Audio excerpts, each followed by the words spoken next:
ધારી સ્વામિનારાયણ મંદિર ખાતે ધારી તાલુકા શિક્ષણ સંઘ દ્વારા એક શૈક્ષણિક અધિવેશન કાર્યક્રમનું આયોજન કરવામાં આવ્યું. અધિવેશનમાં બહારથી આમંત્રિત મહેમાનો, શિક્ષણ સંઘના તમામ હોદ્દેદાર તેમજ ધારી તાલુકાના તમામ શિક્ષકો ખૂબ જ મોટી સંખ્યામાં હાજર રહ્યા. અધિવેશનમાં બહારથી આમંત્રિત મહેમાનો, શિક્ષણ સંઘના તમામ હોદ્દેદાર તેમજ ધારી તાલુકાના તમામ શિક્ષકો ખૂબ જ મોટી સંખ્યામાં હાજર રહ્યા.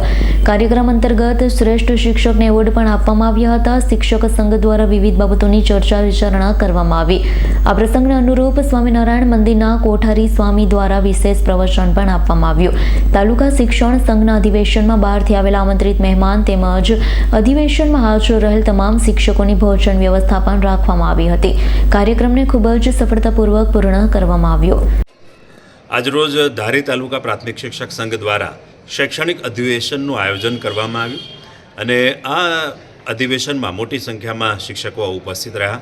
ખાસ ઉપસ્થિતિ રાજ્ય પ્રાથમિક શિક્ષક સંઘના માનનીય પ્રમુખ દિગ્વિજયસિંહ જાડેજા અમારી વચ્ચે પહોંચ્યા હતા અને સાથે સ્થાનિક જે પણ પ્રશ્નો હતા એના પણ નિરાકરણ કર્યું છે. સાથે જે પ્રતિભાશાળી શિક્ષકો છે, શ્રેષ્ઠ શિક્ષકો, એમનું સન્માન અને એ ઉપરાંત જે 2005 પહેલાંના જે શિક્ષકો છે એમને જે પેન્શન યોજનામાં સમાવેશ થયો એનો આભાર વ્યક્ત કરવા માટે પણ અહીંયાથી અમે સૌ ઉપસ્થિત થયા છીએ.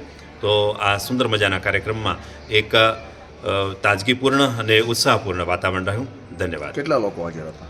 લગભગ અહીંયા અમે સમગ્ર તાલુકાના 700 આસપાસના શિક્ષકો છે અત્યારે ઉપસ્થિત રહેશે અને એ વચ્ચે કાર્યક્રમ થવાનો છે.